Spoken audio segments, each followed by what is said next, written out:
ये महज इत्तेफाक है कि जब मैं झारखंड और महाराष्ट्र गया तो यहीं से गया, नोएडा से गया था। लास्ट शो मैंने नोएडा से ही किया था। एक बार फिर से मैं नोएडा में मौजूद हूं बातचीत के सिलसिले को शुरू करने के लिए। कैनॉट प्लेस बहुत जल्द पहुंचूंगा, आऊंगा, यकीनन आऊंगा, वहीं पे बात करूंगा, वहां से भी शो का एक हिस्सा होगा। लेकिन वो तमाम सारे लोग जो आज यहां पे मौजूद हैं उन सब का बहुत बहुत शुक्रिया, थैंक यू सो मच।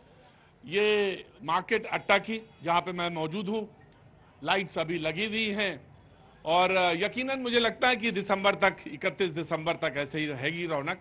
बहुत बहुत शुक्रिया, थैंक यू सो मच। क्या नाम है साहब आपका? आदित्य दुबे। आदित्य जी, कहाँ रहते हैं आप? मैं कानपुर से। कानपुर से। ये रहते नोएडा में? जी, नोएडा में, मतलब मैं यहाँ पे आया हूँ। आए हुए, अच्छा जी, बहुत बहुत शुक्रिया। आप साहब, वकील साहब?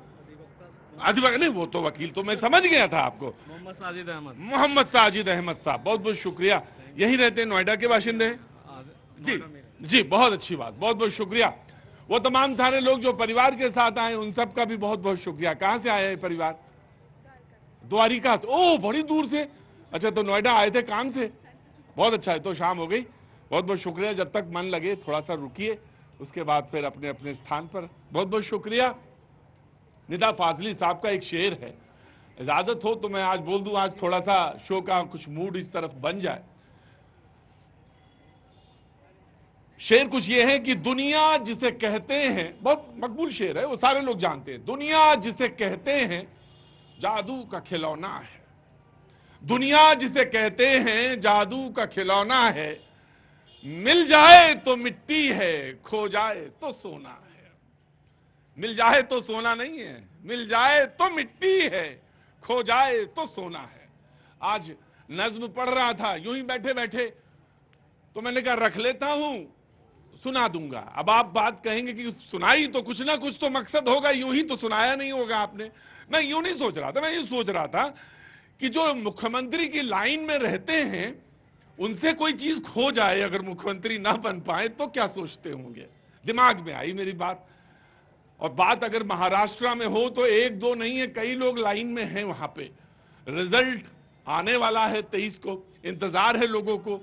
लेकिन सच तो यह है कि मुख्यमंत्री पद को लेकर थोड़ी बहुत खींचतान हो गई। लेकिन मैं वहां से नहीं शुरू करूंगा, क्योंकि मैं उत्तर प्रदेश में खड़ा हूं। 9 जगह उपचुनाव यहां भी हुए और बात बहुत लंबी हो जाएगी। मैं छोटे से पूछ लेता हूं। 9 जगह पे अभी समाजवादी पार्टी ने कहा, प्रवक्ता खड़े हैं हमारे, सब जानते हैं इनको, कि 9 में 3 जगह फिर से उपचुनाव होने चाहिए। आपके नेता कह रहे क्यों, आखिर ऐसा क्यों? आप प्रतीक जी, आपके कैमरे के माध्यम से, पूरे मीडिया के माध्यम से पूरे देश ने देखा कि उत्तर प्रदेश में शासन के कहने पर प्रशासन ने किस तरह का नंगा नाच किया। वो चाहे आपके खैर विधानसभा हो, चाहे मीरापुर की विधानसभा हो, चाहे करहल की हो, चाहे आपकी कटहरी की हो, चाहे आपकी सासामऊ की, सीसामऊ की हो, हर जगह पे प्रशासन ने, जहां पे एक तरफ चुनाव आयोग कहता है कि हमें ज्यादा से ज्यादा मतदान करना चाहिए, लोकतंत्र को मजबूत करना चाहिए और लोकतंत्र भारत का मदर ऑफ डेमोक्रेसी है, मोदी जी चिल्ला के कहते हैं, वहीं दूसरी तरफ एसएचओ रिवॉल्वर लेके खड़ा हो जाता, नहीं वोट डालने नहीं देंगे आपको हम। तो समाजवादी पार्टी कहती है कि 9 जगह जो हुए उसमें 3 जगह फिर से होने चाहिए। जी जी, मैं आ गया। सब लोग चेहरा जानते हैं, मैं बाद में सबका तारुफ करा दूंगा एक बार से। जी जी, बोलिए। लगता है भाई साहब अपने समय, जो इनके कार्यकाल का इतिहास था, जब पूरे जो बैलेट बॉक्स होते थे उसको उठाकर ये ले जाते थे, भाग देते थे, लोगों को वोट डालने नहीं देखते थे, उनको वही नजर आ रहा है। आज जब जीत जाते हैं तो कहते हैं कि ईवीएम में गड़बड़ी है, हार जाते हैं जब इनको अभी पहले से डर सता रहा है, क्योंकि लगभग नतीजे सबको मालूम है कि क्या होने वाला है। जब हार का डर होता है तो किसी ना किसी पे तो टीकरा फोड़ना ही है। ये आज की विपक्ष की स्थिति ये बनी हुई है। लोगों के मुद्दे समझ नहीं आते, इनको बदला हुआ भारत समझ में नहीं आता। बदला हुआ भारत समझ में नहीं आता। झारखंड में आपसे मुलाकात हुई थी, हंस रहे हैं, बहुत खुश नजर आ रहे हैं बीजेपी के प्रवक्ता। क्या बात है भाई? देखिए, खुशी की बात है ही, दोनों जगह हम प्रचंड बहुमत से आ रहे हैं, लेकिन आपके मैं शायरी पे आना चाहता हूँ। हाँ जी। आपने मिट्टी और सोने की बात कही और आपने मुख्यमंत्री की चाहत की भी बात करी। दिक्कत क्या है, जो हमारे बगल में समाजवादी हैं या कांग्रेस के हैं, वो मिट्टी तो देखते नहीं अपनी देश की, लेकिन अपनी तिजोरी सोने से भर के मुख्यमंत्री इसलिए बनना चाहते हैं। लेकिन हम अगर मुख्यमंत्री बनते हैं तो देश और राज्य को सोने सा चमकाने के लिए बनते हैं। हाँ, मैं बिल्कुल आप ही धर्मेंद्र जी आप ही के पास आ रहा हूं। अभी तो मैंने तारुफ ही नहीं कराया, डिबेट में एकदम सीधे कूद गया मैं। अभी तो मैं परिचय कराऊंगा। क्या नाम है इनका? वेदिका शर्मा। हाँ जी, वेदिका शर्मा। वेदिका जी। वेदिका जी, बहुत बहुत शुक्रिया। कौन से क्लास में हैं ये? एलकेजी। एलकेजी में। ज्यादा ना दिखाइएगा शो, वो अच्छा नहीं प्रभाव पड़ता है, बच्चों पे अच्छा प्रभाव नहीं पड़ता कि लड़ाई झगड़े वाला। तो हाँ, और क्या, अच्छी चीजें दिखानी चाहिए, है ना साहब?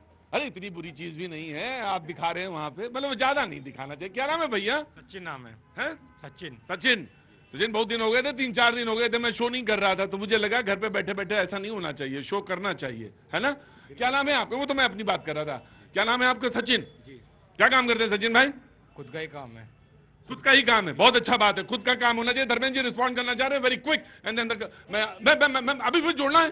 हाँ जी, हाँ जी। धर्मेंद्र जी पे ही है। हाँ। वास्को डिगामा एक थे जिन्होंने विश्व में खोज किया था घूम घूम कर। हाँ। अब ये चुनाव के बाद खोज कर रहे हैं, ईवीएम का दाल गला नहीं, लोग हंसते हैं इनके ऊपर। उसके बाद ये एग्जिट पोल भी अब पटांग आता है, तो अब ये ढूंढ रहे हैं प्रशासन को कि भैया हमारी हार का ठेकड़ा अब प्रशासन। धर्मेंद्र जी, अब आप पहले आप कहते थे कि ये ईवीएम, और अब आप कहते हैं प्रशासन। ये मैं नहीं कहता हूँ, आपका कैमरा कहता है। हाँ। वो विजुअल पूरी दुनिया ने देखा है हाँ। कि जिस तरह से सच्चो पिस्टल लहराता हुआ गली में खड़ा है कि तुम्हें वोट नहीं डालने देंगे। ये विजुअल से समाजवादी पार्टी का नहीं है, आपके कैमरे ने देखा। तावड़े साहब राष्ट्रीय महासचिव भारतीय जनता पार्टी, पता नहीं कितने करोड़ रुपया लेकर के वोट खरीदने चले गए थे। अरे लोकतंत्र को मानने वाले वोट खरीद कर लोकतंत्र को दागदार नहीं करते हैं। ऐसे लोग ना लोकतंत्र के हितैषी है ना देश के हैं। जी जी। इनसे पूछिए पता क्यों नहीं है? क्योंकि सपनों में आया था, कहीं से कोई प्रूव नहीं हुआ है। वहां पे नोट किसका है, लहरा कौन रहा है और पहुंचा कौन है, ये तो सब एफआईआर में क्लियर हो। राइट। 3 एफआईआर होने के बाद अगर भारतीय जनता पार्टी के प्रवक्ता की आंख ना खुले तो उस आंख का ऑपरेशन जरूरी है, और ऑपरेशन जनता कर चुकी है। महाराष्ट्र में भी कर दी है और आपका झारखंड में भी कर दी है। होगा क्या रे, हंस रहे हो यार? जान फंसी हुई है तोते की वहां पे पिंजरे के अंदर, तुम्हें हंसी आ रही है? हाँ जी भैया जी, बोलिए जी। कहावत है, खिसियानी बिल्ली खम्बा नोचे। खिसियानी बिल्ली खम्बा नोचे। खिसियानी बिल्ली खम्बा नोचे। खिसियानी बिल्ली खम्बा नोचे। अब ये बिल्ली कौन है मेरे भाई? बिल्ली है आपके समाजवादी पार्टी। हाँ जी, हाँ जी। अब इनके समाजवादी पार्टी वाला कभी मैं खेल बताते हैं, महाराष्ट्र से घूम के आ रहा हूं, वहां पे उद्धव गुट में और समाजवादी पार्टी में हो गई। उन्होंने कहा कि महाविकास आघाड़ी में आपने मुझे जगह ही नहीं दी, तो समाजवादी पार्टी अकेले लड़ी है महाराष्ट्र में, और वो INDIA का हिस्सा वैसे नेशनल में है, लेकिन वहां महाराष्ट्र में वो अकेले चुनाव 9 सीटों पर लड़े हैं। जी भैया। मैं कानपुर से हूँ। जैसा हाँ जी, बोलिए। कानपुर का है तो क्यों हड़का क्यों रहे मुझे आप? सीसामऊ से विधानसभा में हाँ, चुनाव थे सीसामऊ में। मैंने खुद देखा है कि यहाँ पे प्रशासन ने कहीं ना कहीं ऐसा, मैं किसी भी पार्टी का समर्थन ना करते हुए बोलना चाहूंगा, being a student of political science, हाँ जी। मैं ये बोलना चाहूंगा कि जो भी वहाँ पे प्रशासन ने किया क्या, जैसे कि छोटी छोटी गलियां हैं उन पे बैरिकेटिंग कर दी, और जो शॉर्टकट्स है जहाँ से महिलाओं को जाने में, या हम लोग देखते हैं कि कई बार बहुत ही आसानी से जाया जा सकता है, वहाँ पे ऐसे ऐसे कार्य किए गए जिससे कि वोटिंग परसेंटेज कम हो सके। और मैंने अभी बोला भी कि पॉलिटिकल साइंस का स्टूडेंट हूँ, जो एग्जीक्यूटिव, जुडिशियल एंड लेजिस्लेचर की बात है, तो एग्जीक्यूटिव को जुडिशरी तो अलग ही हो गई चुनाव से, लेजिस्लेचर और एग्जीक्यूटिव यहाँ पर ऐसा तालमेल हुआ कि दोनों को अलग रखना चाहिए, जो कि हमारे आर्टिकल 50 की बात करी गई है, जो कि दोनों को सेपरेशन की बात करते हैं। लेकिन यहाँ पर क्या कहा गया कि यहाँ पर जो वोटिंग परसेंटेज कम हुआ जी, ये कहना है जी। क्या नाम है आपका? बोलिए। आदित्य दुबे। आदित्य दुबे जी कहते वोट जी। Of course you can give a clarification. अभी प्रति भी आप झारखंड गए थे, वहां आपने बड़ा एक अच्छा काम किया, तोते को उड़ाया था, पिंजरे से तोते को खुले आसमान में उड़ाया था। उसी आजादी की लोकतंत्र को तो हम पेश कर रहे हैं जनाब, हम तो आपातकाल झेलते हुए वो भी चुनाव देखे हैं जो आप घर बैठे रहते थे, आपके नाम का वोट पड़ जाता था। लेकिन एक बात मैं स्पष्ट करता हूं, आप तो वहां मास्क भी लगाए थे, स्कार्फ भी बांधे थे, जब स्कार्फ हटाते थे तो सब कहते थे आ भैया जी कहीं, तो कैसे कहते थे? आपका चेहरा देख के कहते थे ये चाहते गुरखे में रखे और टपाटप खटाखट कोई और वोट कर दे। बड़ा सेंसिटिव मुद्दा है, लेकिन मैं एक बात बता दूं, मैं मुद्दे पे लौट रहा हूं और कांग्रेस के तरफ से जो बोलेंगे मैं उनकी तरफ मुखातिब होऊंगा। कांग्रेस के प्रवक्ता बीच में हैं, रास्ते में आते होंगे। वोटिंग परसेंटेज, एक बात जो प्रजातंत्र की बात कर रहा था वो युवा, मैं आपसे कहता हूं दोनों जगह बढ़ा है और ये बहुत सुखद है मेरे लिए। लेकिन अब हाँ, आकलन करने वाले पंडित, वो पंडित जो समीकरण बताते हैं चुनावों की, उनका कहना है उनके मुताबिक ये बढ़ा हुआ जो सिस्टम है, 2004 में इसने क्या किया महाराष्ट्र में, 2014 में इसने क्या किया और 2024 में भी बढ़ा हुआ है। तो बहुत सारे लोग इसको अपनी तरह से इंटरप्रेट कर रहे हैं। लेकिन मैं आपके पास आता हूं और एक सवाल सीधा सा है। उन्होंने कहा कि महाविकास आघाड़ी की तरफ से बोला, कांग्रेस की तरफ से नाना पटोले साहब ने कि भाई जो हमारी सरकार है वो कांग्रेस के नेतृत्व में हमारी सरकार बन जाएगी। उधर से जवाब आ गया, उधर से उद्धव जी का नेता का जवाब आया। उन्होंने कहा कि अगर वो इतने ही बड़े नेता हैं तो खुद ही मुख्यमंत्री घोषित कर देना चाहिए प्रियंका जी को, राहुल जी को। जी प्रतीक भाई, आपने एक शेर से अपनी बात जो है वो शुरुआत करी थी, तो मैं भी एक शेर से जो है राहत इंदौरी साहब के शेर से शुरुआत करता हूँ कि अभी गनीमत है सब्र मेरा, अभी लबालब भरा नहीं हूँ, वो मुझको मुर्दा समझ रहा है, उससे कह दो कि मैं मरा नहीं हूँ। क्या बात है। ओह, चुनाव जो हुआ है एजेंडा वर्सेस प्रोपेगेंडा हुआ है। भारतीय जनता पार्टी का प्रोपेगेंडा चल रहा था और महाविकास आघाड़ी का एजेंडा था। एजेंडा क्या था? महाराष्ट्र का विकास, कैसे बेरोजगार युवाओं को 4,000 रुपए दिए जाएं, कैसे किसानों की ऋण माफी करी जाए, कैसे जो है महिलाओं को जो है 3,000 रुपए 25 लाख रुपए का हेल्थ बीमा दिया जाए। ये मुद्दे थे महाविकास आघाड़ी के। भारतीय जनता पार्टी के क्या मुद्दे थे? बटोगे तो कटोगे, एक रहेंगे तो सेफ रहेंगे, और सेफ में से अडानी साहब का फोटो राहुल साहब ने निकाल दिया। आ गया। राइट। अभी महाराष्ट्र ने देखा और हिंदुस्तान ने भी देखा। हर हर मोदी कहाँ चले गए? अभी महाराष्ट्र ने भी देखा और हिंदुस्तान ने भी देखा। नुमानी साहब कौन है और क्या कह रहे थे? बोट जहाज और अजहरी जो गजबा हिंद कहते थे, आज उनके पैरों में जाकर पड़ गए कि हमारा जिताओ हमें। ये बोट जहाज कर रहे थे, वहां से हार गए, इनका कोई मुद्दा था ही नहीं। ये इसे बदनाम करते हैं। और उत्तर प्रदेश में बुर्का जहाज किया है अखिलेश जी ने। मैं बताता हूं।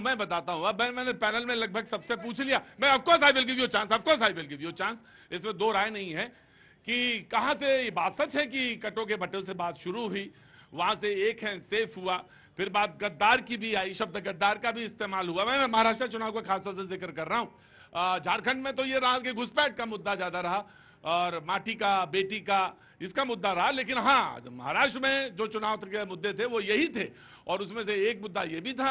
उन्होंने कहा कि जो घुसपैठ का मुद्दा था उसमें खास तौर से बात बहुत विकट तौर से हुई। जी, आप बात कर रही थी। जी प्रतीक जी, मैं ये कहना चाहती थी कि जब अंग्रेजी में कांग्रेस बोलती है कि united we stand, divided we fall, तो बड़ा अच्छा लगता है क्योंकि अंग्रेजी में हम कह रहे हैं। योगी जी हिंदी में बोल देते तो उसका मतलब निकाल के लोगों को डराकर, लोगों को बांटने का, मुसलमानों में डर और खौफ फैलाने का काम कांग्रेस करना शुरू कर देती। क्योंकि पिछले 77 सालों में कांग्रेस ने यही तो किया है, देश का विभाजन किया, मुसलमानों को डराकर, मुसलमानों के अंदर हिंदुओं का डर डालकर। अभी भी उसी रिवायती राजनीति पे लगी हुई है। 77 साल गुजर गए, लोग आगे बढ़ गए, इन्फॉर्मेशन हम दौर में चल रहे हैं, लोगों के पास एक्सेस टू इन्फॉर्मेशन है, लेकिन कांग्रेस अभी 77 साल पहले अटकी हुई है, लोगों को हिंदू मुसलमान के नाम पे बांटो। राइट जी। प्रतीक भाई, मैंने आपने देखा कि मुद्दों पे चुनाव क्या था। मैंने पूछा कि महिला सुरक्षा के ऊपर कौन चुनाव लड़ रहा था, तो भारतीय जनता पार्टी चुनाव नहीं लड़ रही थी।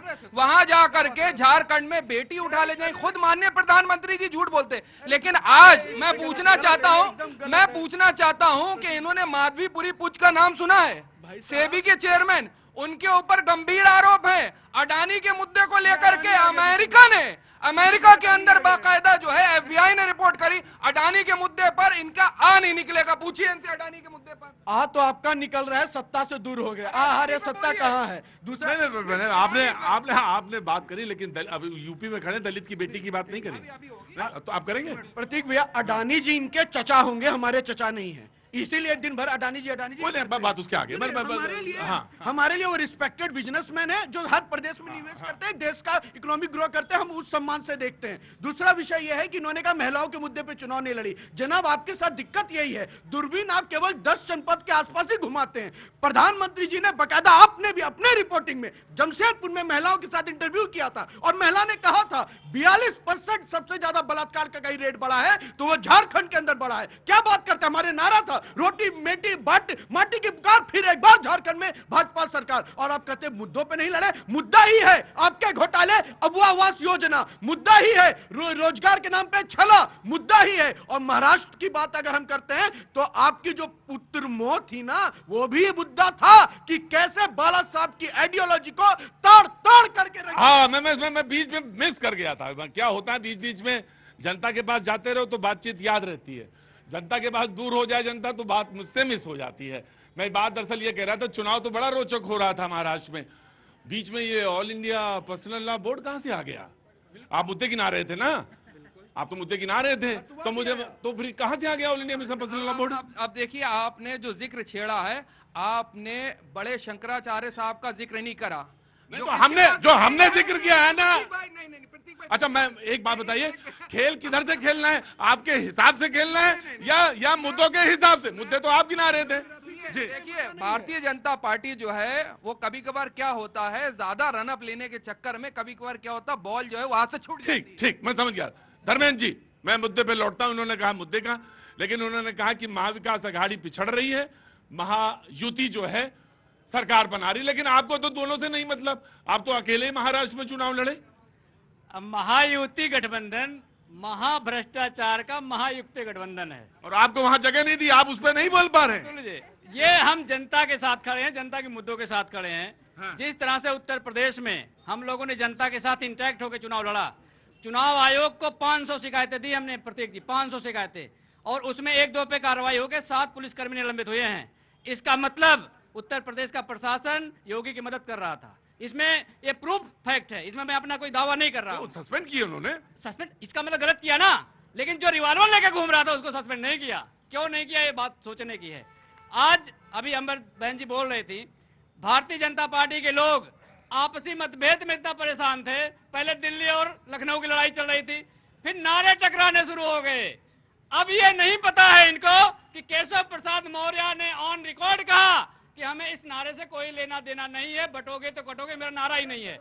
जब आपका नारा नहीं है तो आपका चुनाव कहां से हो गया, आपकी जनता का? राइट, मैं आया। समाजवादी के नियत लक्षण में यह झूठ बोलना। केशव प्रसाद मौर्य जी का बाइट मैंने आपके ही चैनल पे सुना है, उन्होंने कहा है ये नारा योगी जी ने किस संदर्भ में दिया है, उन्होंने दिया है, हम इस नारे के भी साथ हैं। और देखिए, आपको बोल लीजिए, आइए बोलिए। पंकजा पवार ने क्यों विरोध करा? अगर विरोध, अगर उनकी तो सेफ है भाई, उनकी जनता पार्टी में सब एक है और सेफ एक है तो फिर काहे शिवसेना के साथ चले गए? फिर काहे शिवसेना के चले गए? धोखा तो इन्होंने नहीं तो धोखा किसने किसको दिया? मैं राजनीति पे बात बोलने दीजिए ना, सवाल तो मैं भी आपसे पूछ सकता हूँ, काहे चले गए शिवसेना के साथ? प्रतीक भैया, दिक्कत क्या है, चोर की दाढ़ी में तिनका। अगर आप बोलेंगे सोने से सुकून मिलता है, तो आप अगर नींद की सोना बोलेंगे तो ये केवल तिजोरी वाला सोना ही समझेंगे। मोदी जी बोल रहे हैं एक रहेंगे तो सेफ रहेंगे, राहुल बाबा सेफ लेकर आ जाते हैं, तिजोरी के बगैर जी लगता नहीं। दूसरी बात, यो कह रहे हैं कि बार बार रिवॉल्वर दिखाया।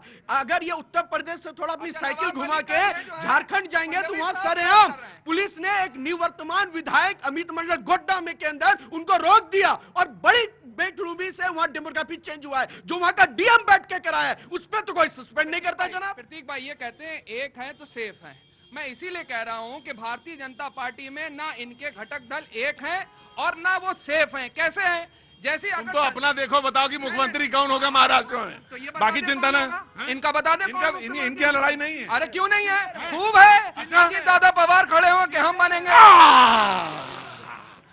देखो भाई, एक बात बताएं, सीटें 100 आ गई, सीटें नाम नहीं ले रहा हूं मैं, सीटें 100 आ गई तब तो फिर ज्यादा दिक्कत नहीं होगी, लेकिन अगर कम हुई तो दिक्कत होगी वहां पे। जी पूछिए, अजीत दादा पवार कबूतर के माध्यम से चिट्ठी लिखकर भेजे थे क्या कि मेरी इच्छा है मुझे सीएम बना दो? अरे जब भी तीनों मंच पर आए हैं स्पष्ट कहें, पहला नीति है चुनाव जीत कर आए, मुख्यमंत्री तो हमारा कोई भी बने, क्योंकि विकास मुद्दा है। आपके लिए तो परिवारवाद, सत्ता सूख, कोई का बेटी कोई का भतीजा मुद्दा है। इनके यहाँ चीफ मिनिस्टर पर्ची से डिसाइड होता, हमने देखा नहीं, वसुंधरा राजे सिंधिया जी बैठी हुई थी, अचानक से पर्ची थमा दी और चले गए। कोई भी बन सकता है, कोई पर्ची से बनता है, जो कोई होगा बन सकता, जो कोई भी बनता है पर्ची से सीएम बनता है। और आप क्या, योग्यता और आप क्या, और लोकतांत्रिक खास बात ये होती है अपना अपना दावा सब मजबूत। एक सबकी पार्टी श्रेष्ठ है। भैया कहां से आए? मैं तो भैया हरियाणा से हूँ। हरियाणा से हैं? अरे यार तुम हरियाणा वाले ना गजब है खेल तुम्हारा तो मतलब तुमने तो पूरा हिंदुस्तान का जो समीकरण है वही बदल दिया। ऐसा ही हमारा। हाँ ऐसा ही है तुम्हारा, तो ऐसा ही है कि वो कि मतलब जो चाहो जैसा चाहो कर लो। अब कोई नहीं बोलना हरियाणा के बाद, ना आवाज तेज है, टीवी वालों की भी आवाज नहीं, ना पत्रकारों की आवाज तेज है। वो हरियाणा से हैं। हाँ नहीं तुम हरियाणा से। क्या नाम हो गया भैया? दिलीप सिंह। दिलीप जी यहीं काम करते हैं? हाँ नोएडा में। नोएडा में। बहुत बहुत शुभकामनाएं आपको। और बताइए कैसे हैं? All cool. All cool. क्या बात है, हरियाणा का आदमी कूल बोले तो समझो बहुत अच्छा है। कैसे हैं साहब आप, कहाँ से हैं? मैं नोएडा से ही हूँ। क्या जनाब, क्या नाम है? मेरा नाम डॉक्टर अमित शर्मा। डॉक्टर अमित शर्मा जी। अमित शर्मा जी क्या काम करते हैं साहब?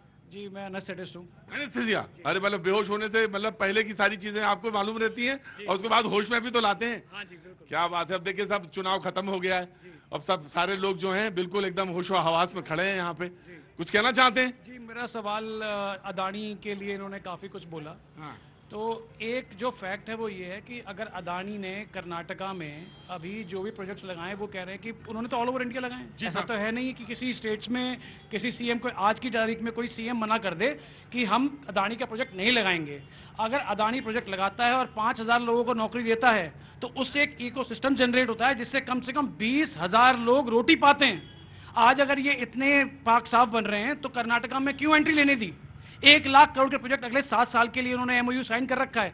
एमओयू ही क्यों साइन हुआ फिर? वो ये कहते हैं कि वो मतलब जो एंट्री है वो बिल्कुल एकदम लीगल वे से है, इनका कहना है, और बाकी जगह नहीं है। अच्छा गप और दूसरा जो थू देखिए साहब उसका जवाब तो ये भी हो सकता है कि अगर आपको लगता है शको शुबा है कि वो गलत है तो ब्लैकलिस्ट कर दीजिए, फिर अपने आना आने दीजिए।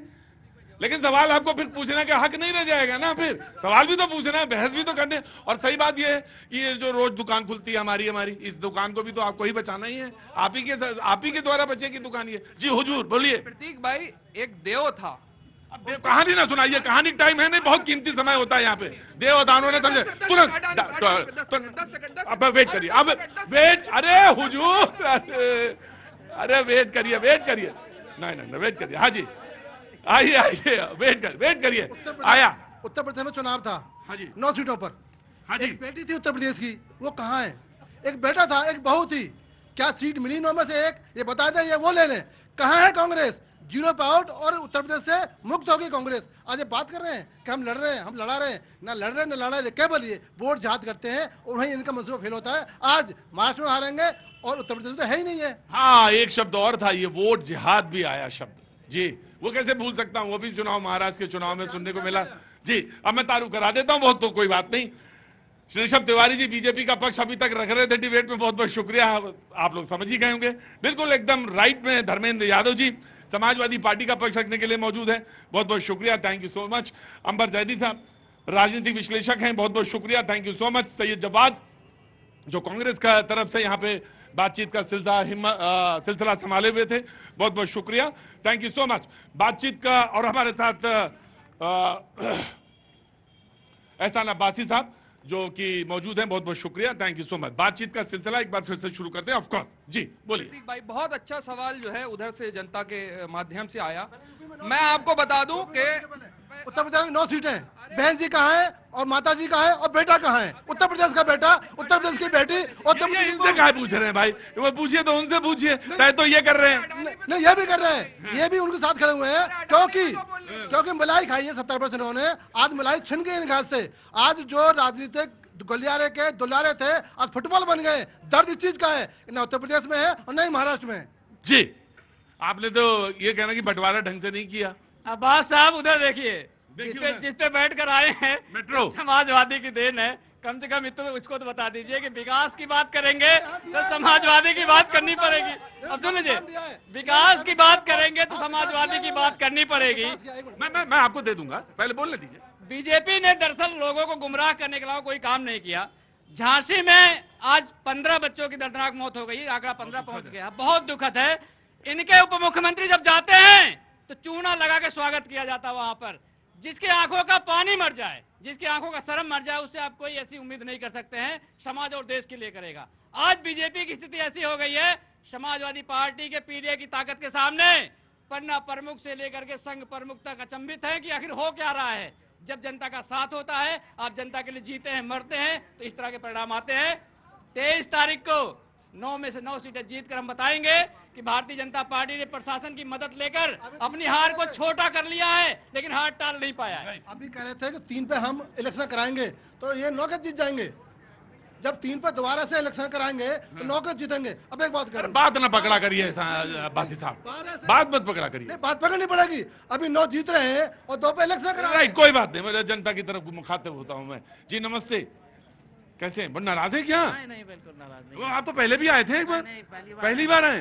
आपको आवाज सुन के आपको देखने आया। मेरा तो चेहरा पहचाना हुआ लग रहा है आपका। कहाँ से? यही नोएडा से? क्या नाम हो गया साहब? कुंवर विजय प्रताप। विजयपाल जी, बहुत बहुत शुक्रिया, थैंक यू सो मच, बहुत बहुत शुक्रिया। यहाँ पे शुभकामनाएं जो शो में शरीक हुए आके। तो कुछ कहना चाहते हैं? सबसे दूर हैं? हाँ बिल्कुल। नहीं, राजनीति से दूर हैं? बिल्कुल दूर। नहीं, समाज में तो है ना? नहीं, समाज में है लेकिन राजनीति। हाँ बस ठीक है, ऐसे ही रहिए, अपना अपना घर चलाइए, अपना रोटी खाइए। काम क्या करते हैं सर? डिफेंस से रिटायर्ड। अरे बिल्कुल सही है, बिल्कुल सही है। अपना बिल्कुल 3-13 में ना रहिए आप, कतई 3-13 में ना रहिए। इनका ये काम है, ये करने दीजिए। नमस्ते मैम, कैसी हैं आप? बढ़िया, इन्होंने तो बोल ही दिया और मैंने सुन लिया। और इनका नाम क्या है? बहुत बहुत शुभकामनाएं बेटा, गॉड ब्लेस यू। जी जी, बातचीत का सिलसिला। जी बाबू जी, आप भी दूर हैं? कैसे दूर रह सकते हैं? अब यही रोटी है, यही पानी है। आपसे मिलने आए हैं तो दूर कैसे? हाँ बिल्कुल अच्छे हैं। मतलब कुछ लोग ऐसे भी हैं, हमारे ज्यादातर लोग ऐसे ही हैं कि बोले जब आए हैं तो बोल के जाएंगे। कमर पे हाथ ऐसे रखें कि लड़ाई नहीं हो रही है यहाँ पे गुरुजी। बोला बहुत आराम से रहिए, मैं आ रहा हूँ बस आपके पास। अब दूर कैसे रहता? अब ऑफिस से सीधे रवानगी। वो जो ग्रेप 4 तो लग गया है वहां पे दिल्ली में, तो सरकारी कर्मचारियों को भी कह दिया गया घर से काम करना है। मैं नोएडा में रहता हूँ। मैं आप नोएडा में रहते हैं? 2 किलोमीटर का घर है मेरा, तो मेरे लिए कोई आपके लिए नहीं है, लेकिन मुझे मतलब जो है, वो जो स्थिति है दिल्ली की, वो मैं बता रहा था। टेरिबल है सर, टेरिबल है। आंखों में दर्द रहता है, आप देखो बात नहीं कर पाते, कि बस सांसों की भी प्रॉब्लम है। बिल्कुल, सीने में जलन है, आंखों में जो है एकदम, आंखें जो है एकदम जलती रहती हैं, और ये दिल्ली की स्थिति है। इसमें कोई बात नहीं है ना, इसमें कोई स्टेप्स है। पार्टी उस पर चर्चा नहीं करती। वो चर्चा इस पे करेंगे कि उस पर ब्लेम उसमें भी शुरू हो जाएगा। मेरा तो चुनाव की बात कर रहे थे। जी साहब, कुछ कहना चाहते हैं? कहना तो ये चाहता हूँ, जैसे समाजवादी पार्टी है, सर कह रहे थे अच्छी पार्टी है। नहीं, बहुत बढ़िया पार्टी में कोई बुराई नहीं है, लेकिन सोच में बुराई कई बार। अरे तो फिर पार्टी कैसे अच्छी रह गई? सोच से तो पार्टी बनती है। सर देखो, अभी सर ने महिलाओं की बात करी। कल ही एक ताजा उदाहरण हुआ एक बेटे के साथ, और अनफॉर्चुनेटली क्या है, पार्टी के अध्यक्ष के साथ नाम जुड़ा हुआ है, सरनेम वही बंदा उसमें आया। तो फिर कैसे बात करते हैं उस बारे में? पहले तो खुद को सुधारना पड़ेगा ना, मुझे अपने आप को आईना दिखाना पड़ेगा ना, फिर तो आपको आईना दिखाऊंगा ना। बिल्कुल, आप तो मेरी ही बात करने लगे, मेरी बात को आपने मुझे लौटा दिया। चले साहब, पहले तो खुद भी आईना देखना पड़ेगा और उसके बाद आईना दिखाना पड़ेगा, है ना साहब? नमस्ते सर। नमस्ते। नमस्कार। क्या नाम है साहब? रविंद्र। रविंद्र जी, कहाँ के रहने वाले हैं? नोएडा से। नोएडा के खास के या बाहर से कहीं से? मेरठ में। हाँ, तो मेरठ के हैं। मेरठ तो बहुत अच्छी जगह है। कुछ बोलना चाहते हैं? बताएं सर। कुछ नहीं, बताने कुछ है ही नहीं, रही नहीं गया बताने के लिए। अब क्या बताएं? मैं तो घूम के आया, मुझसे कुछ पूछना चाहें तो पूछ लीजिए। अरे उसमें तो दोनों चीजें हो सकती है, मैं भी बता सकता हूँ। कुछ पूछना चाहें पूछिए, आपके मन में कोई बात हो तो पूछिए। नहीं, वही है, राजनीति जो है अच्छी तरह से नहीं हो रही है। योगी जी जो काम, देखिए एक बात बताएं आपसे, आपने कह दिया, बड़ा सरल है कहना कि राजनीति, क्योंकि इसका जवाब तो कोई आना नहीं है कहीं से। हम और आप अच्छी तरह से जी रहे हैं? नहीं, अपने घर का कूड़ा निकाल के खिड़की खोलते हैं, वही नीचे डाल देते हैं, है ना? तो हम आप कहाँ बहुत अच्छे रह रहे हैं? तो फिर राजनीति को अलग को कहने के लिए क्या है? वो तो काम कर भी रहे हैं, हम लोग तो वो भी काम नहीं कर रहे हैं जो हम लोग को करना चाहिए। यहाँ लिए मोबाइल घूमते रहते हो 24 घंटे। ये सब क्या दिन भर बनाया करते हो? क्या बना रहे हो? आप लोगों को सबको दिखा रहे हैं, जैसे आप हमको दिखा रहे हो, हम आपको दिखा रहे हैं बाहर। तो हमारा काम है ये तो दिखाना। हमारा भी तो काम यही है ना। क्या काम करते हो? क्या काम करते हो? स्टडी कर रहा हूँ। तो स्टडी करो ना, ये फिर कौन सा नहीं, ये कहो कि समाज की स्टडी कर रहे हो, तब तो बहुत अच्छी बात है। आप हमारी कर रहे हो, हम आपकी। वाह क्या बात है भाई, बहुत बढ़िया है। ये दोहरा काम चल रहा है, मोबाइल एक हाथ में है, चल रहा है बगल लगातार, और कान सुनाई पड़ रहा है। अरे मेरी आवाज सुनाई पड़ रही होगी, और बाकी 4 आदमी उठाइए, चारों के कान में कुछ ना कुछ लगा होगा सबके, ये है। और तुम क्या बैठ जाओ यहाँ पे, बातचीत का सिलसिला एक बार से बीजेपी की तरफ से। जी जनाब। एक गाना था ना, छेड़ो हमें हम सताए हुए हैं, ये इतने मेरा फेवरेट गाना है। आपका होगा, लेकिन आजकल कांग्रेस का बन गया। इतने सताए हुए हैं बेचारे कि सत्ता इनके पास आ ही नहीं रही। झारखंड में इन्होंने सोचा आदिवासी कार्ड खेल लो, जातियों में तोड़ दो। मोदी जी ने झारखंड की भूमि पे रहकर कहा एक है तो सेफ है, दिक्कत हो गई। महाराष्ट्र में गए, वहां पे योजनाओं की बात कही, महिलाओं की बात कही, दिक्कत हो गई। दिक्कत क्या है इनके साथ, जवाब जैसे भाई को तो प्रमोट करेंगे नहीं। जिस दिन जवाब जी राहुल गांधी जय हो गांधी करेंगे, इनको सीधे ताज पे बैठाएंगे। देखिए अब देखिए आ गए हरनाम जी, बहुत बहुत शुक्रिया, thank you so much Congress का पक्ष रखने के लिए। हरनाम जी मौजूद हैं। हरनाम जी डिबेट तो देख ही रहे होंगे, आते आते देख रहे होंगे। ये देखिए इसका फायदा है ना, को तुम कह रहे थे कि हम आपको दिखा रहे हैं और आप हमें दिखा रहे हैं। तो वो हरनाम जी जब आ रहे थे तो मोबाइल पे देखते ही आ रहे थे कि डिबेट में कहां पे तार लड़े हुए हैं, कहां पे बातचीत फंसी हुई है। बहुत बहुत शुक्रिया। Now it's your turn. Congress. देखिए मेरे साथी जो भारतीय जनता पार्टी के कभी कुछ कह रहे थे, ये हर चुनाव में कोई ना कोई जुमला, कभी 15 लाख का ले आते हैं, अभी एक है तो नेक है, कभी इकट्ठे रहो एक रहो। सर एक मिनट, क्यों ऑब्जेक्शन क्यों है? 15 लाख का जुमला तो आप ही ने कहा ना, 15 लाख का जुमला तो आपके गृह मंत्री ने दिया था। मैं पॉकेटों में आने के लिए कहा था। मैं आपको बुलाया, मैंने पास में ही बुलाया, और मैं ये कहूं कि क्योंकि ये अभी तुरंत आ रहे हैं, तो ये न्याय ये कहता है कि इनको मौका मिल जाए, then you can respond, then you मिले। लेकिन इतना मैं जरूर कहूंगा, मैं बिल्कुल दूर खड़ा हो जाऊंगा। अगर 15 लाख भारतीय जनता पार्टी ने मैनिफेस्टो में कहा है, तो अभी इसी वक्त आपके माइक को, एक मिनट, आपके माइक को छू कर मैं कहता हूं आज से डिबेट छोड़ दूंगा। जनाब क्या बात करते हो? कहीं मैनिफेस्टो में नहीं लिखा है, कहीं अगर ये प्रूफ दे दे तो हरनाम जी कल से डिबेट में आना छोड़ेंगे। मैं बेट लगाता हूं इनके साथ। ये इनका जुमला है जो हमारे ऊपर ठेलते हैं। मोदी जी ने कभी नहीं कहा कि हम सत्ता में आएंगे तो 15 लाख एक को देंगे। उन्होंने ये जरूर कहा कि जितना काला धन आप लोग जमा किए हैं उस पर उन्होंने एक डेमोग्राफी, इस तरह से स्टैटिस्टिक्स दिया था, कभी किसी मंच से ये नहीं कहा था। Right sir. हरनाम जी देखिए, आपके तो खुद के आज के भी तत्कालीन गृह मंत्री, अभी के गृह मंत्री ने खुल के हर मंच पे कहा था कि देखिए आपके बैंकों के अकाउंट में सबके 15-15 लाख, हर बंदे को पता है जो आपके यहाँ जितने दर्शक बैठे हैं। और फिर खुद उन्हीं गृह मंत्री ने कहा कि ये तो एक चुनावी जुमला था, हमने जुमला चला दिया था। ऐसे ही जो आप एक है नेक की बात करते हैं, हर चुनाव में आप हिंदुस्तान पाकिस्तान की बात करते हैं, हर चुनाव में आप हिंदू मुस्लिम की बात करते हैं, मंदिर मस्जिद की बात करते हैं। भाई साहब इन पर छोड़ दीजिए। आपने 10 साल से 11 साल से भारतीय जनता पार्टी की सरकार ने क्या काम किया है, इस पर आप वोट मांगने का काम करिए, तब आपको पता लगेगा लोग क्या कहेंगे। 10 साल में काम किया तभी हमारी सरकार बनी है। ये लोग झूठ की ऐसी इंतहा करते हैं। 15 लाख वादा तो किया ही था, जनधन खाते खुलवाए थे डालने के लिए भी, अब उसका झूठ कहां से बोल? ये देखिए जनधन खाते की पूरी दुनिया में चर्चा है। जी ये गलत बात। देखिए मैं 15 लाख पे नहीं बोला, लेकिन जनधन खाता एक ऐसी चीज थी जिससे एक हाशिए पे व्यक्ति, मजदूर, वो उसको सशक्त हुआ, अकाउंट मिला है, आज वो सेविंग कर पाता है। वरना ये लोग तो उनको कुछ समझते ही नहीं थे। लेकिन मैं 15 लाख का जो इनका प्रपंच है उस पर मैं कहना चाहती हूँ कि 2014 के जो इलेक्शन कैंपेनिंग थी लोकसभा की, उसके दौरान मोदी जी ने इनके काले धन का आकलन करके एक आंकड़ा पेश किया था कि अगर वो काला धन आ जाए तो देशवासियों में 15-15 लाख बच सकते हैं। एक ये हाइपोथेटिकल फिगर बताई थी, उसको ये नहीं कहा था कि मैं 15 लाख दूंगा। अगर कहीं पे वो डॉक्यूमेंट होता तो क्या ये कांग्रेस छोड़ देती? ये सिर्फ और सिर्फ प्रपंच करते हैं, लोगों को भटकाने का अटकाने का काम करते हैं। राइट मैं आ गया, बिल्कुल आ गया। क्या नाम आ गया आपका? मेरा नाम सूरज कुमार है। सूरज जी कहाँ से आ रहे हैं? एक्चुअली मैं झारखंड से बिलोंग करता हूँ। हाँ, तो यहाँ वोट नहीं डाला आपने वहाँ? नहीं, वोट नहीं डाला, बट मेरे मम्मी पापा ने डाला हुआ है वोट डाला हुआ है। हाँ, एक बात मैं कहना चाहूँगा। अच्छा बिल्कुल कहिए। मैं भी एक बात कहना चाहता हूँ, मैं पहले कहूं, नहीं दो नहीं कहें, एक ही कहेंगे, इंसाफ की बात है, शो आप ही लोगों का है, तो मैं एक ही बात कहना चाहता हूं कि नहीं सीनियर कुछ नहीं है, अब वो बात उम्र की नहीं हो रही है, बात दरअसल ये है कि हाँ कि आपकी भी बात है मेरी भी बात है। जी जनाब। रिदम इधर भी रहता है, लोग सब कहां खो जाते हैं। नेताओं का रिदम कैसे नहीं गायब हो सकता है? सोचते हैं कि जनता वाला डिबेट तो हो नहीं रहा, कुछ भी बोल के निकल जाओ, विंडो में पूछेगी नहीं, लेकिन यहाँ जवाब देना पड़ता है। मैं एक बहुत ही दुखद है कि इतने साल 50 से ज्यादा इलेक्शन हार जाने के बाद भी कांग्रेस जो अपनी झूठ की राजनीति बंद नहीं कर रही। ब्रेक पे जाने से पहले 15 लाख का झूठ, पहले ठेकेदारों बनने, जो वोट के ठेकेदार बनते थे, हरियाणा से एक युवक खड़ा था, किसान के ठेकेदार बन रहे थे, पहलवान के ठेकेदार बन रहे थे, वहां पे जवाब दे दिया गया कि ठेकेदार मत बनो, जो जनता के विकास की बात करेगा हम उन्हें चुनने का काम करेंगे। उसी तरह झारखंड में भी आदिवासी का ठेकेदार बन बैठे थे, वहां भी जवाब मिलेगा, और महाराष्ट्र में मराठी का जो ठेकेदार।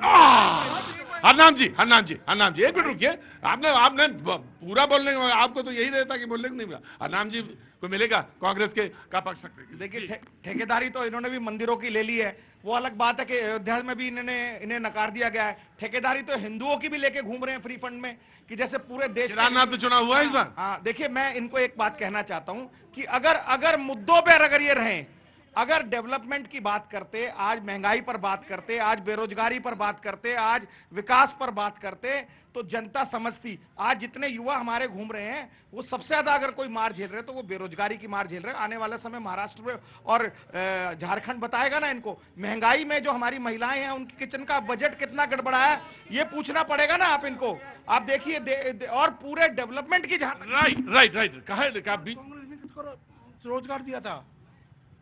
अरे नाराज कहां है इतना? बीजेपी ने पहले रोड नहीं थे, आज रोड दिए, आज ट्रैफिक आसान हुआ। अब बीजेपी ने क्या किया, मतलब कांग्रेस ने क्या किया? कुछ नहीं किया। बीजेपी आज रोड बना रही है, इंफ्रास्ट्रक्चर स्टैक कर रही है। समाजवादी पार्टी, मैंने समाजवादी पार्टी, एक मिनट, अरे एक मिनट, अरे बहुत जरूरी क्या है, समाजवादी पार्टी दे दे, एक मिनट दे दे, मैं दे दूंगा आपको। जी बीजेपी के प्रवक्ता को ये याद है 50 चुनाव, 10 सालों में 70 पर्चे लीक हुए हैं अभ्यर्थियों के, वो याद नहीं है इनको।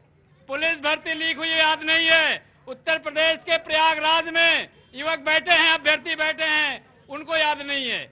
युवाओं का कोई सरोकार नहीं, किसानों से कोई लेना देना नहीं, ना एमएसपी की बात करेंगे, ना किसानों के फसल की आय दोगुनी करने की बात करेंगे। डीएपी खाद के लिए 500 लोग लाइन में खड़े हैं, इनकी आंखों से दिखाई नहीं देता महाराज, तो हम लोग क्या कर सकते हैं? राइट। अभी बोला मेरे भाई ने, कांग्रेस के मित्र ने, कि भाजपा मंदिरों के ठेकेदार है। ये अब तय हो गया कि मंदिर के विरोधी हैं। इन्होंने क्या दिया हिंदुस्तान को, आज समझ लो। भारत माता की। इन्होंने क्या दिया गरीबों को? ना तो जनधन खाते खोले गए, और ना ही विश्वकर्मा योजना के माध्यम से गरीबों को वो योजना दी गई, और ना ही बूढ़ी माँ को मकान दिया, और ना ही बूढ़ी माँ को उज्ज्वला गैस योजना दी। क्या दिया? केवल वोट बैंक के तरीके से हमें गुमराह करते रहे, हमें डरा रहे थे कि विश्व हिंदू परिषद आएगा, हमें डराते रहे कि बजरंग दल आएगा, हमें डराते रहे कि बीजेपी आएगी, वो डरा के वोट लेते रहे। अब वो बदल गया है, अब जहाद वोट आपका बंक खत्म हो गया है। अब जो जहाज चलाया था ना आपने, वो खत्म हो गया है। जी अब्बासी साहब जी बोलिए। आप नाराज से क्यों नजर आते हैं हमेशा? देखिए हम तो हमारे दो की बात पर ये सताए हुए हैं, और सताया हमने नहीं है। जिस अरे मैं आप बार सताए कहाँ चले गए मेरे म्यूजिशियन? रुकिए, मेरे म्यूजिशियन कहाँ गए? जरा सताए वाला जरा एक लाइन उनको ना दीजिए, बहुत बड़ा अच्छा है।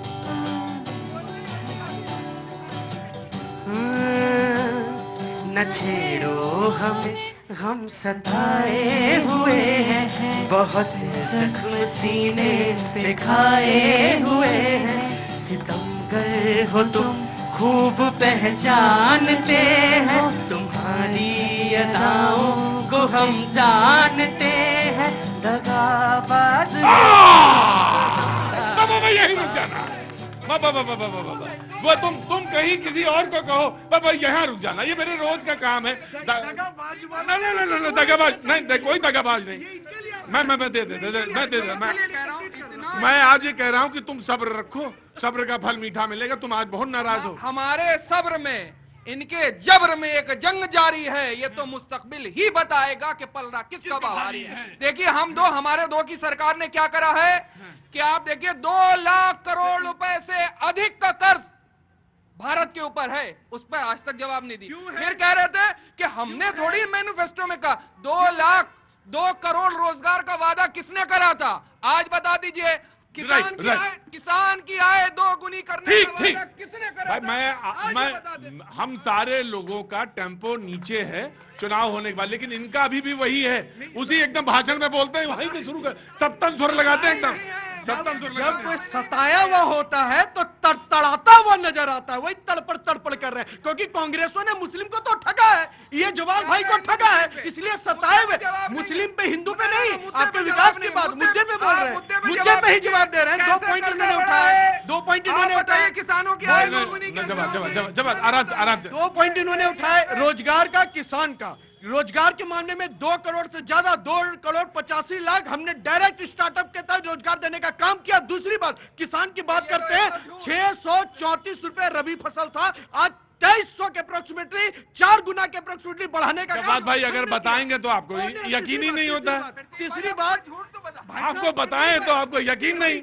प्रतीक जी तीसरी बात, हिंदू ये मंदिर ठेकेदार वाले पे मैं कहना चाहता हूं, सर बेशक हम ठेकेदार हैं, इसलिए है क्योंकि हम भारत की संस्कृति से प्यार करते हैं, और ठेकेदार का काम होता है अपनी संस्कृति का उत्थान करना। लेकिन आप जो फर्जी ठेकेदार बन बैठे थे उसका जवाब देना होगा, और 100 मंदिर बनाएंगे। अगर आप में दम है तो मंदिर के ठेकेदार बनने से रोक दीजिए, मंदिर बनने से रोक दीजिए। प्रतीक जी, जो जवाद साहब ने बात की कर्जे की भारत के ऊपर, मैं उस पर कुछ कहना चाहती हूँ।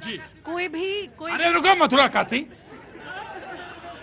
कोई भी बिजनेस या फिर कोई भी जो भी अर्थव्यवस्था होती है उसको बढ़ाने के लिए सारे ही देश कर्जा लेकर आगे बढ़ते हैं। ये कौन सी नई बात है? क्या अमेरिका ग्रोइंग इकोनॉमी ये कर्जा लेंगे? ये आप इन लोगों की आदत है जनता के बीच में झूठ फैलाकर ये भ्रम क्रिएट करके अपनी जगह बनाना चाहते हैं। लेकिन एक बात जो भाई साहब ने कही थी ना, समाजवादी पार्टी नहीं वो कांग्रेस के हरनाम जी ने, उन्होंने हरनाम जी ने कहा था कि मंदिरों के ठेकेदार बनते हैं, मंदिरों पे कब्जा किया हुआ है। तो आप चाहते हैं क्या, इस बात का समर्थन करते हैं कि सरकार मंदिरों को फ्री कर दे मस्जिद और मदरसों की तरह? इस बात का समर्थन करते हैं क्या?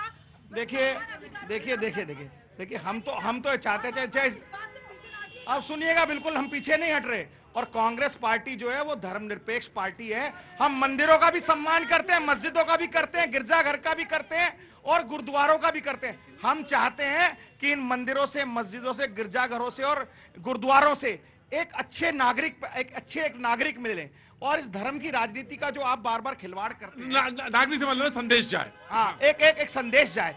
और किसी भी धर्म में, मैं बता दूं, किसी भी धर्म में तोड़ने की बात नहीं लिखी, एक जोड़ने की बात लिखी। और हिंदू धर्म तो इतना विशाल धर्म है कि वसुधैव कुटुंबकम की बात करता है, और आप हिंदू धर्म को भारतीय जनता पार्टी वाले इतना छोटा और संकीर्ण कर देते हैं।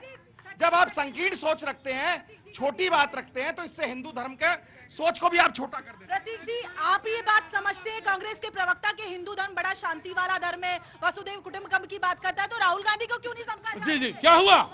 मैं भी आपसे थोड़ा कुछ कहना चाहता हूँ। हाँ? माइक थोड़ा हल्का था। नहीं कहो तो, लेकिन तुम 5 बजे के पहले बोला करो, 5 बजे के बाद बोलने लायक नहीं रह जाते हो तुम। बहुत 5 बजे पहले आया करो, 5 बजे बोलने के बाद बोलने लायक नहीं रह जाते हो तुम। 10 सेकंड में 10 सेकंड। गंभीर विषय है मणिपुर के ऊपर, फिर भी आज सरकार खामोश है। जिस तरीके से मणिपुर के अंदर लगातार घटनाएं हो रही हैं, सरकार मैं बता देता हूं प्रतीक भैया, मणिपुर के जो इनकी तो बात छोड़ दीजिए, हमारे भारतीय जनता पार्टी का एक कार्यकर्ता मणिपुर के साथ खड़ा है और वहां की स्थिति बदल रही है। आप इतिहास को क्यों नहीं याद करते? आपके कारण आपके समय ज्यादा कैजुअलिटी होती थी, ज्यादा लोग मरते थे, लेकिन अब चीजें में सुधार हो रही है। कोई नहीं जल रहा, अगर जल रहा है तो इनका सत्ता सुख जल रहा है, इनकी बेचैनी जल रही है, इनका सत्ता प्रेम जल रहा है, देश को जला नहीं पा रहे इसलिए दिल जल रहा है, इनका दिल जल। न्यूज 18 ने दिखाया है, आंकड़े भी दिखाया है कि मणिपुर में केवल जल रहा है तो आपकी सत्ता सुख जल रही है और कुछ